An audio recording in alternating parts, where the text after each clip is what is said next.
Welcome to the ACE Show, everyone. So glad that you're here. The purpose of this, for those of you who are just joining for the first time, is to help professionals succeed and thrive both personally and professionally. And this is where I get a chance, for those of you who don't know me, I'm David Shoup. Most people call me Shoup, but this is where we get a chance to showcase experts, or what I like to call aces, in their field and leverage that knowledge to support this whole community of people who are just trying to get better in their lives. And I get the privilege of introducing a friend and a mentor of mine, Miriam Laundry. Hi, Miriam. I'm so glad that you're here. Well, thank you for having me. I'm excited to be here. Me too. This is a special one for me, right? Miriam, for those of you who don't know Miriam, she's the founder of Miriam Laundry Publishing. She's the author of 5 best-selling and award-winning children's books, a TEDx speaker, which I'd love to do at some point, a Guinness World Record holder. We'll talk about that a little later. And it's Miriam's mission, and she's just so good at this, to give authors the knowledge and confidence that they need to publish their own children's books. I mean, it's amazing. And she just makes a positive impact on the younger generation, which for me, I have a soft spot in my heart for kids and helping entertain them with my children's theater background and everything. And there's a phrase out there, learned, it's called, when the teacher or the student is ready, the teacher appears. Well, to me, Miriam was just that teacher, and she is, and her team at Miriam Laundry Publishing, they're responsible for me having the courage and confidence to write my first children's book here, The Adventures of Winnie the Pug, right? That was you, Miriam. And so I'm fired up.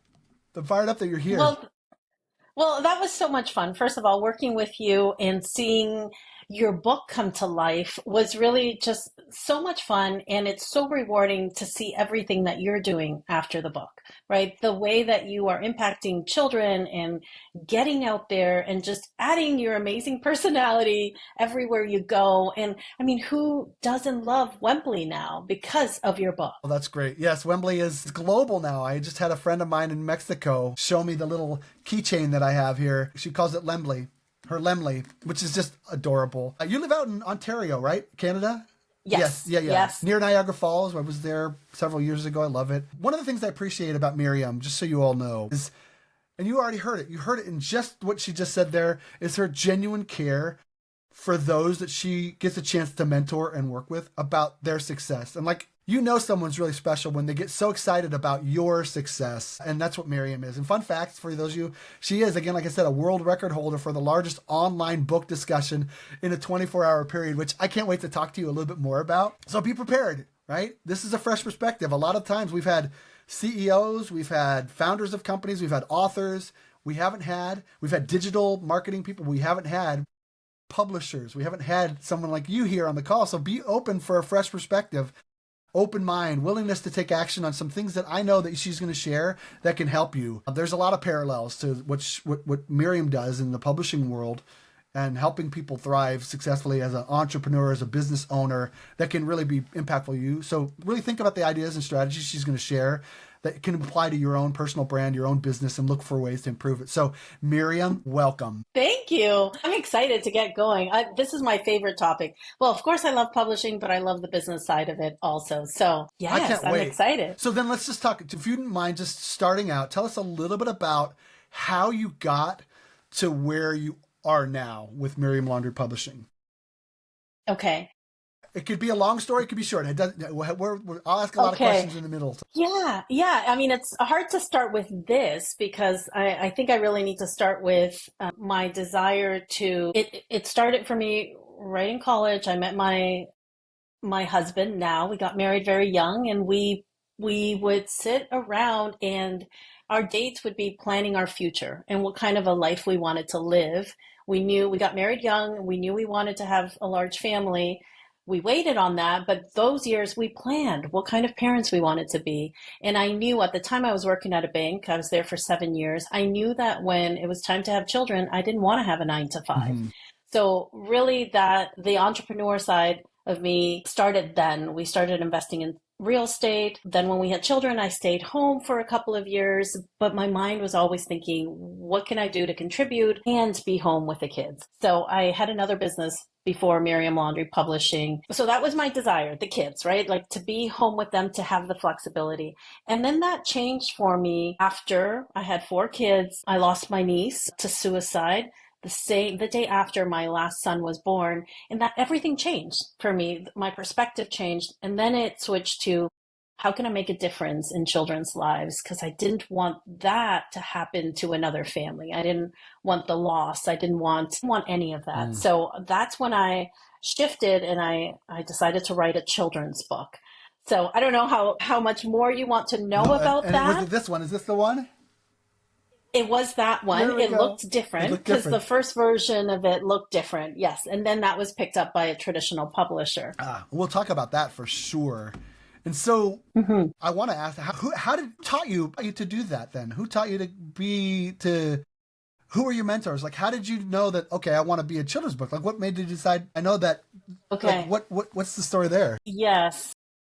Well, I'll say that I've had many mentors along the way, a lot of mentors, because I am a lifelong learner. So initially it was my husband listening to Tony Robbins and me listening to him in the car all the time. And then Robert Kiyosaki with the real estate. And then it was Jack Canfield. Jack Canfield has been my mentor for over a decade. And after losing my niece, I wasn't in a good place. Right. So my husband suggested that I go back to see Jack Canfield at one of his seminars. And it was there that the idea for a children's book really came to me. It was actually on the flight home. I had just spent a week with amazing people, all working on themselves, working on their dreams, their goals. And Jack was teaching us to let go of limiting thoughts and limiting words. And it was on the flight home that I decided I wanted to come home and teach my children a little bit of what I had just learned. But we know, right, whenever we're talking to kids, we can't just dump all these lessons on them. Yes. We have to be creative. So that's when the first manuscript came to be for me, for I Can Believe in Myself. I really wanted my kids to let go of the word can't. Okay. To go for things, to try it. And, I kept thinking about my niece. What if she would have learned from a book when she was younger that she can overcome difficult situations? Yeah. So all of that was intertwined for me.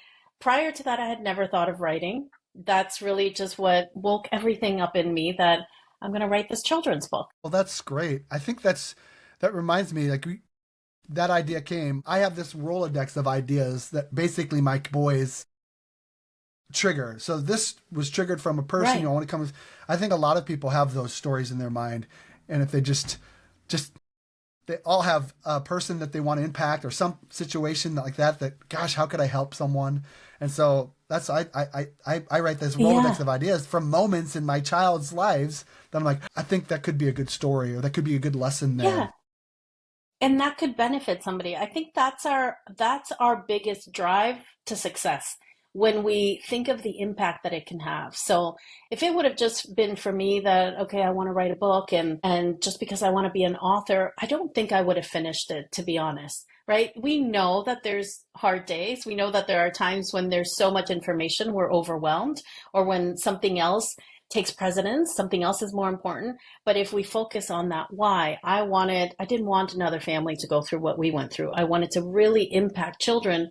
That helped me get through those tough days. And for you, the idea, the thought, the legacy of your pug is what kept you going. That's right. So having that purpose, that why, is really what helps us get to the end. Yeah. Oh, I think it's great. Well, let's talk a little bit about that. Let's talk a little bit about Miriam Laundry Publishing. And could you tell us a little bit about what you do? What do you do with Miriam Laundry? Sure. Yeah, just a little bit. And then I've got a bunch of questions I'm sure we'll come. Yeah, of course. So I help aspiring children's book authors fulfill their dreams and publish their books. So I do that in one of two ways. I have a program where I teach how to write, how to publish, and launch your book, and they do it on their own. And then I have another program where I am their hybrid publisher, and I work with them. I work alongside them, provide all the professional help they need to get a quality book out in the world. Yep. And I went through both of those with you. Yes, you did. That's great. And I loved it. It was so great. Sometimes people can just do it on their own, and some people need a little bit more guidance, or a lot of guidance in many cases, which was what I needed. So I realized I went through this one. I was like, I like all that, but let me get a little bit more hands-on, full-on, the full white glove service to support my first book. And that was really good. Mm-hmm. How did you decide to do Miriam Laundry Publishing? Like, you didn't, when you published your first book, you didn't go, I'm now going to now help others. Where's the transition to that? Yeah. Yes. So I published 5 books on my own. The first three I self-published, and the last two were traditionally published. And I didn't think of helping people in the way that I am until I realized my husband said, "You go on too many coffee dates." And what that meant was, as soon as I wrote the first book, the second book, people started reaching out to me because they want to write a children's book, and they would just say, "Hey, can I take you out for coffee? Can I pick your brain? Can you tell me what the next thing is that I have to do?" And I was gladly doing that. And then I mean, I didn't realize somebody reached out to me today. It's my son's phys ed teacher at school said, "Oh, I didn't know you were a publisher. You're a writer. Can I take you out for coffee and pick your brain?" So this happened all the time. My husband said, "You go on too many coffee dates. You know that's a business. You really should just start helping people." And I thought of that, and I thought that would be amazing to do, because yes, I was going on the coffee dates. I was telling them, "Okay, the next thing is this," but then I never heard back from these individuals. Yeah. I didn't know, did they succeed? Was there another question that they had? Did they put out a good quality children's book? I didn't know. So in 2020, I put out an email to my followers, because I was an author at the time, and I said, "I'm taking a small group of people, 6 authors, and I will be mentoring you for the next year to publish your book." And I put it out, and it was filled immediately. So I had 6 authors that I worked with that first year. And I mean, that's how everything started. Oh, I got hooked on helping people. and you didn't have Miriam Laundry Publishing at that point. You just wanted to help. And then you realized there's a business model here too. Yes, I started January, and then in May, end of May, I opened the company Miriam Laundry Publishing. Oh, So we just celebrated our 5th year. yeah, congratulations. That's right. And Thank over you. 180 authors or books, right? Yes, Published. books You published. got to be Yes, getting closer to the 200 mark here soon. we are. We Oh, are. that's so great. It'll be this summer. This summer we'll hit I 200. was somewhere in the 50 to 100 mark, I think, when I was with you, somewhere Yes. around there. Yes. Well, so for those who are listening, let's just give them a little bit of an education, because what you are is a hybrid publisher, right? And there's 2 other kinds that I know of, right? There's the traditional route, Hmm. there's hybrid, and self-publishing. Would you mind just giving like a high level breakdown of Of that, and course. then why you chose hybrid as the kind of the way to support? Okay. So traditional publishing is what most people are familiar with. And that is, you send out your story, your manuscript, and a traditional publisher says yes or no. So assuming they say yes, they're the ones that pay for the production of the book, and they pay you an advance or a royalty to own your book. So you're basically selling the rights to your book. And that has been the model for a long time. Right. The thing with the traditional publishing model is that they can only publish so many books per year. So the chances of getting a book traditionally published is like winning the lottery.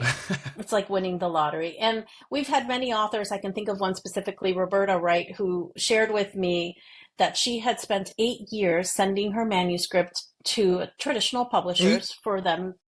8 years. And she kept getting rejection letter after rejection letter until she decided to do it on her own. So there's a traditional model, and then there's self-publishing, where you're the one in control. You do everything. You're the one that's putting out the expense of publishing your book. And then you have to figure it out, right? You hire your editor, hire your illustrator, hire all the pieces to put out a book.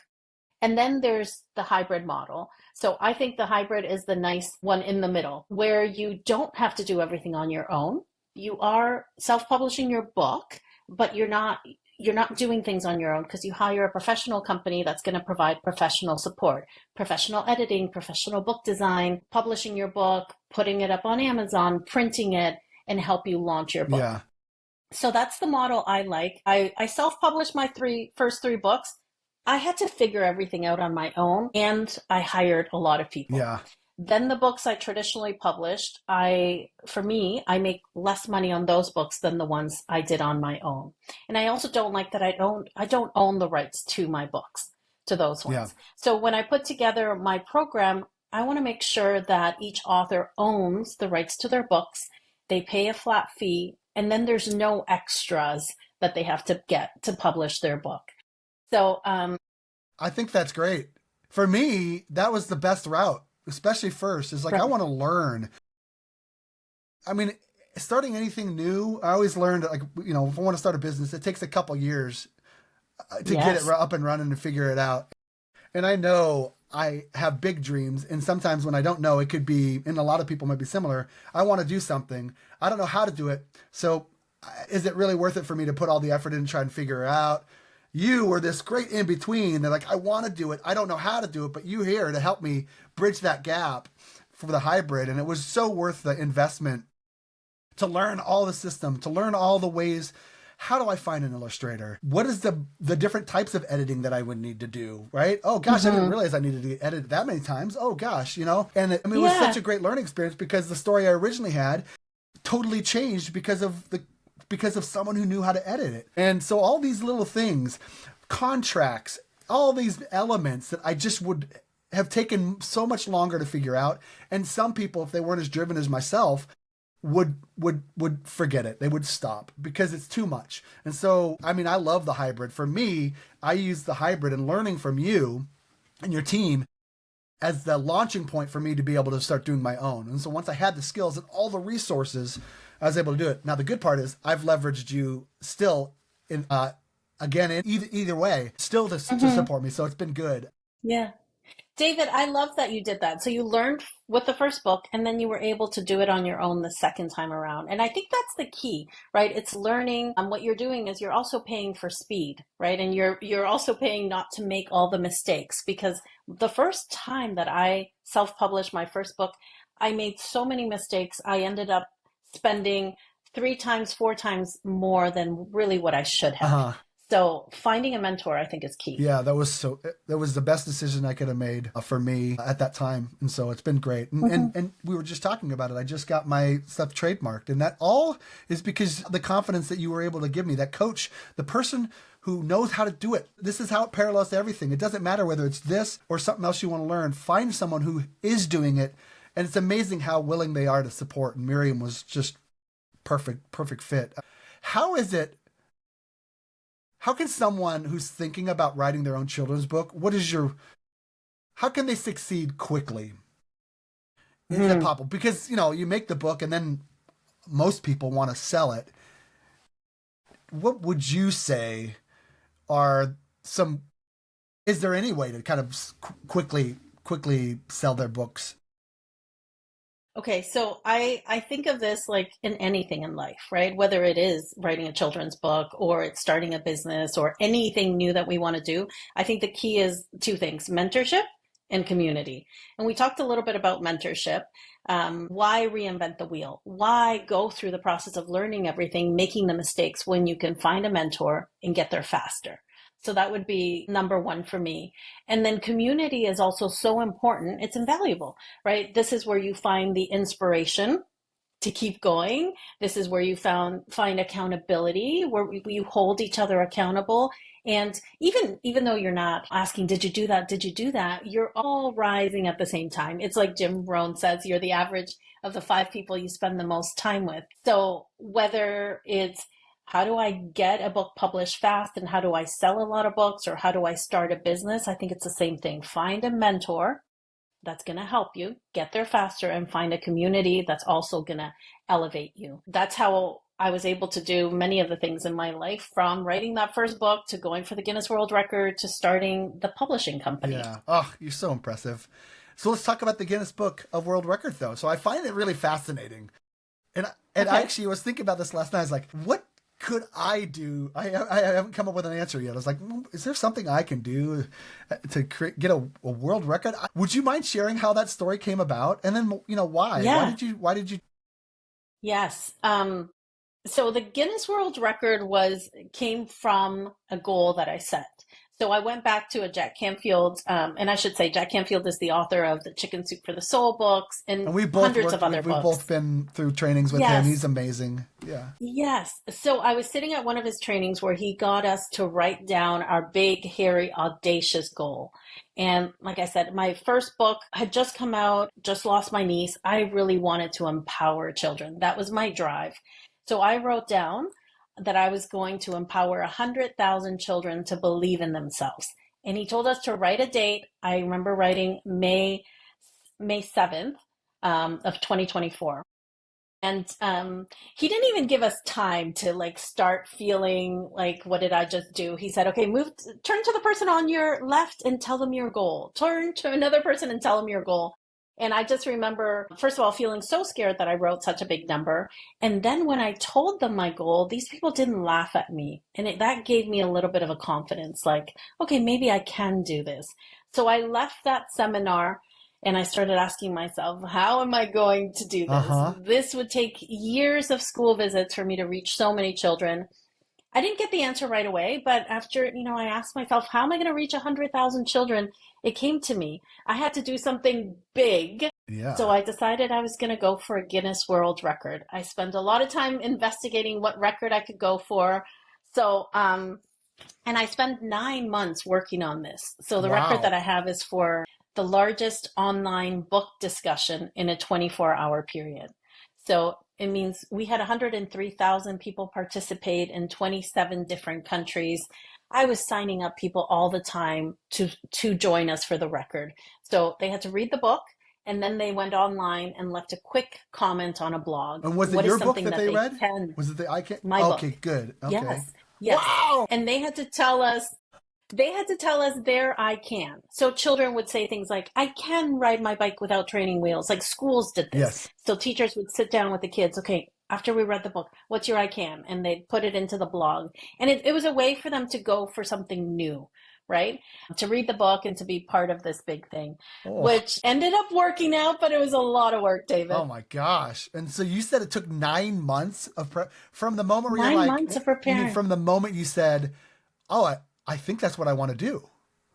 Mm-hmm. To implement. Yes. Oh my gosh. And you said 2024.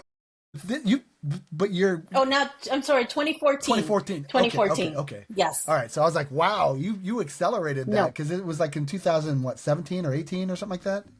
No, the book came out in 2013, and then I had the record in 2014.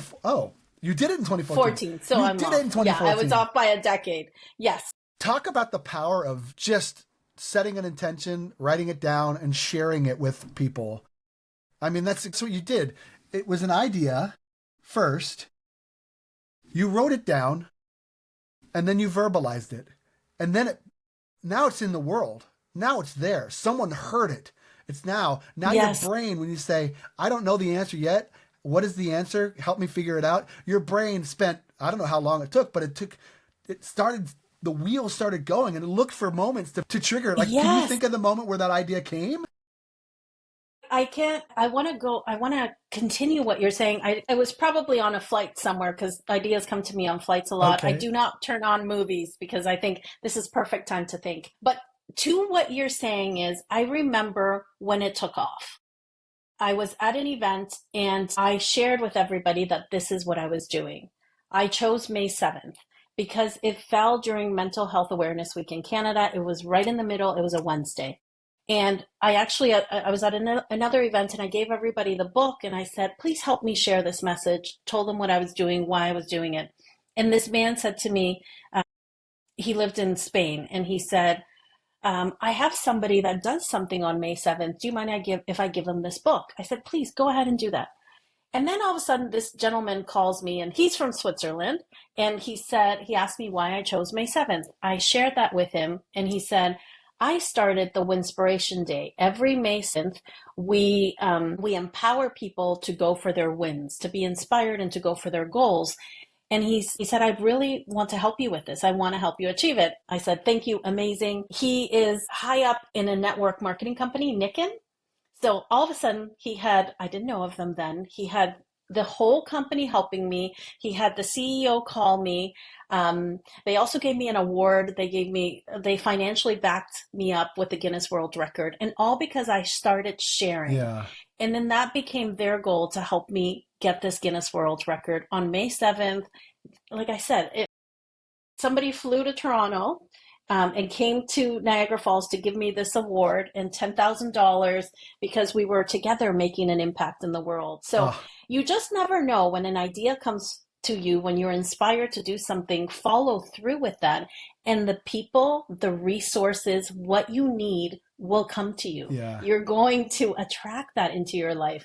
I learned so many lessons from that Guinness World Record.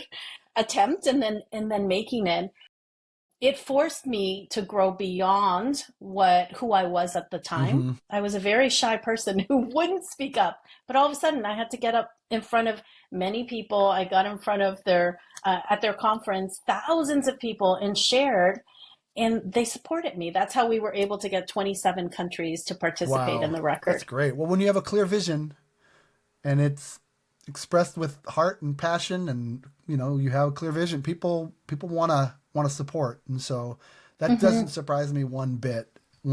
I think that's awesome. And so I could talk more about that. So I know you run your own business, and so I'd love, because we've got people out here who want to run their own business, or they brand themselves and they're just trying to make it, they're trying to succeed, they're trying to move. And I know that there's so many parallels between what you do in the publishing. It can tie to anything really in life, and we've already kind of touched on that. But when you were running your own business and you really wanted to kind of get rolling, what insecurities did you have? Like, there's definitely fears, and how did you overcome them? What was that nagging thought in your head, and how did you overcome that nagging thought that was trying to hold you back?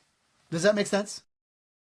Yes, of course. So insecurities, first of all, I had to work through a lot of those when I put myself out there with the children's book, but it came up again with the publishing company. My biggest insecurity is being seen, or it was at the time, really being seen. So putting myself out there on social media, letting people know what I'm doing. And I know it comes from, like a lot of our beliefs come from our childhood, where I had to keep the peace, be quiet, not to stir anything up. I was always quiet. And then also to be humble, not to talk about ourselves, right? So that was really, really difficult to overcome, because if you want people to know about you, you have to talk about yourself. If you want people to work with you, you have to let them know the things that you've done. So I had to really reframe that humbling, that like, here I am talking about myself, to this is the way I'm going to reach more people and help more people. But it's not always an easy thing to do. I've done so much work on myself, decades of work, like I shared with all the mentors that I mentioned. I always go back to, there has to be a driving force. So for me, a conversation that I had with my daughter changed everything. So she was 14 right before I started the publishing company. At the time, I was writing books and going into schools. And I had given myself a sabbatical. I was on a year sabbatical. My assistant was on a sabbatical because she had just had a baby. And I dove right into being a mom and driving my kids to sports and all of their activities. So this daughter was a volleyball player. So I was driving her to volleyball, and she said, I've decided that I don't want to be a mother. I don't want to have children. So I asked her, okay, why do you say that? That would be fine, but why do you say that? And she said, because I can't be successful and be a mother. So I asked her, why would you say that? Trying not to freak out. And I said, why would you say that? And she said, well, isn't that what you're doing? Because I was at home with them doing all the things. And she knew that I had big aspirations. I've always talked about business, and I wasn't going for it at the time. So that was enough for me to say, okay, stop. I called my assistant at the time and I said, we're getting back to it. Sabbatical's over. Sabbatical's over. I'm taking this seriously. And David, that was a limiting belief that I had for a long time. I can't be a successful mom with 4 children and have a business. So without knowing, I was sharing this with her. I was putting this for her to pick up. Yeah. So that's when I started the publishing company. So what I'm saying is, having that strong why is what really gets me going. And pushes through those insecurities. It pushes through the insecurities. So for anybody listening, whatever your goal is, figure out your why first. Why is it that you want to do it? And get really deep into why you want that. That's good. And so that kind of answers this next question I had in mind, is like, what advice would you give to someone who's looking to take kind of the leap to start their own business, or is there any other advice? Obviously, let's just say why, great. Is there any other piece that you can say for someone who's starting? Is there something that they can do to take that leap? Well, definitely I mentioned, and I'll say that again, mentorship, find a mentor and find a community. That is one of the most important things. I'm pulling too much out of you. You've already given all this good stuff. Like, something else. Well, I'll add one more. I think mindset is is one of the biggest things. It goes up there with those ones that I mentioned, but working on our mindset without believing that we can do something, we are never going to do it. We're never going to do it. So yes, we can reframe and change that I can't to I can, but then what is the next step? The next step would be find somebody who has already done it, ask them for help, ask them questions, and then go for it. And if you fall down, keep going for it. Keep going, keep going, keep going until you succeed. Yeah. So the mindset has to be there. It's not always there, but we should always be working on our mindset. Yeah, that makes me think. I'm going to add to that then. I think is also you cannot be afraid to make mistakes, and perfect is your enemy. You For sure, just have 100%. to leap. When I said take the leap, you literally have to leap. You have to leap with some faith, and things will figure out. You will learn more, and things will happen, and you'll make a mistake, but you just keep moving. To your point, can't be afraid to make mistakes, and you can't be perfect. It's not going to happen. No, perfectionism kills so many dreams. So, it's said in so many ways, do it scrappy. For a long time, actually, that was something that I learned and had to practice at the beginning of Miriam Laundry Publishing. Just do it scrappy. We're perfectionists. That's going to hold us back from ever starting.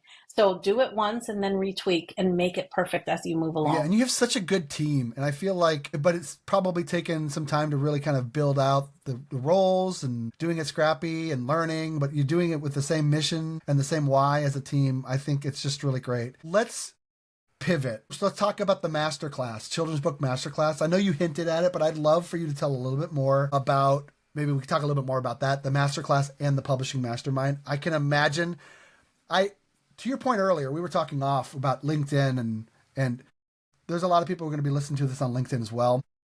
And I don't care what profession you're in. You could be a senior executive. You could be a grandma. You could be a first-time person. So many people have reached out to me in all different fields that want to learn how to write a children's book. So I'm talking to all of you. If you have the idea, let's talk a little bit about Miriam's classes. So imagine there's someone out there listening to this and thinking, I'd like to write my own book, but I don't know where to start.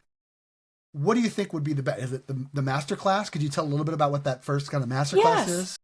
Yeah, I would say the first thing is to write down a blueprint of your story. So I do have a free resource that for people can take just a quick, not even a course, a couple of videos on how to outline your story. So that would be the first thing. If you're interested in writing a children's book, they can go to miriamlaundry.com/blueprint. That would be the start.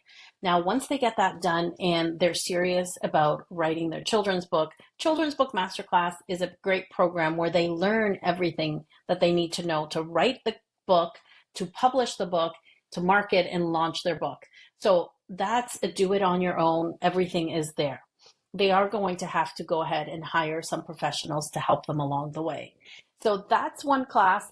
And then there's Publishing Mastermind, where we work with the authors for a year-long period, and we become your team. So David, you say I have a great team because the team has worked with you in the editing process, in the book design, every step of the way, with a coach by your side, and not having to guess what is the next thing, and not having to go look for the next person to hire. Well, so everything in that program. And you created such a great, like literally when I had my coach, we had this huge works through sheet. We back-ended. We said, when's the date of the launch? And then literally I had this person who knew the process that could walk me through this great document that you had, and went through the whole step. So literally my hands, when I was saying earlier, my hands were held through the whole process. It would be hard to mess up with the amount of information, the amount of follow-up and work that was, I just had to follow the process and trust it. So anyway, sorry, I just interjected.